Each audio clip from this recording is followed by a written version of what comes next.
Hello friends, నేను మీ మణి sir, life spoken English. ఈరోజు మనం కామన్గా చాలామంది యూస్ చేసే ఒక ఎక్స్ప్రెషన్ గురించి తెలుసుకోబోతున్నాం. అదేంటంటే, ఫర్ ఎగ్జాంపుల్, వాడి నాలెడ్జ్ ఆ ఊరికే పరిమితం అయిపోయింది అంటానండి. అలాగే వీడి స్ట్రెంగ్త్ అంతా కూడా ఆ ఒక్క పని చేయడానికే పరిమితం అయిపోయింది. వీడి పవర్ ఆ ప్రాంతానికే పరిమితం, దాన్ని దాటాడు వల్ల కాదు అంటానమాట. అంటే ఒక ఏరియా కనుక నీ నాలెడ్జ్ కానీ, నీ శక్తి కానీ, నీ పవర్ కానీ, అలాగే నీ ఇన్ఫ్లుయెన్స్ కానీ ఏదైనా ఒక చోటన పరిమితం అయిపోతే దాన్ని ఇప్పుడు ఎలా చెప్పాలి? రైట్. సో ఇప్పుడు జాగ్రత్తగా అబ్జర్వ్ చేయండి. Confined +2. For example, his knowledge is confined to village అన్నమాట. అంటే వాడి నాలెడ్జ్ అంతా కూడా విలేజ్కే పరిమితం. అంటే సిటీకి వస్తే వాడు హ్యాండిల్ చేయలేని పరిస్థితుల్లో ఉన్నాడు. ఇప్పుడు her beauty is confined to only the office. అంటే ఆఫీస్లో ఎవరు అందంగా లేరు, అందువల్ల తన అందగత్తే అక్కడ. ఆఫీస్ దాటితే తనకన్నా అందంగా ఉన్న వాళ్ళు చాలామంది ఉన్నారు. అంటే తన అందం ఆ ఆఫీస్కి మాత్రమే పరిమితం.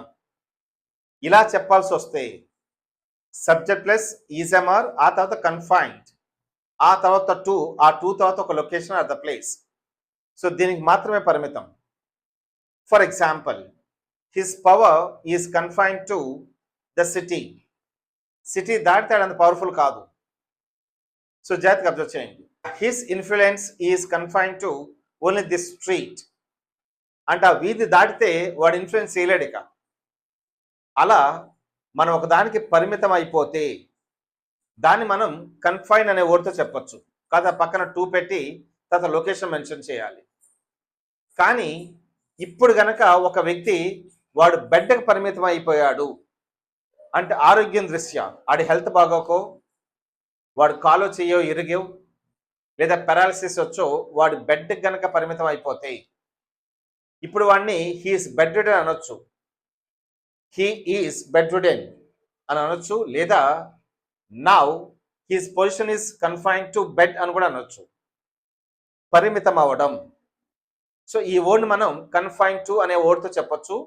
జాగ్రత్తగా అబ్జర్వ్ చేయండి. కాకపోతే structure subject plus is am are plus confine plus to. Confined V3 form, to ఆ తర్వాత place. So I hope you understand. ఇలాంటి మరిన్ని వీడియోస్ తెలుసుకోవడానికి, ఇంకా కొత్త విషయాలు తెలుసుకోవడానికి మన పేజ్ లైక్ చేసి షేర్ చేస్తారని ఆశిస్తూ, Mani sir, life spoken English. Thanks so much.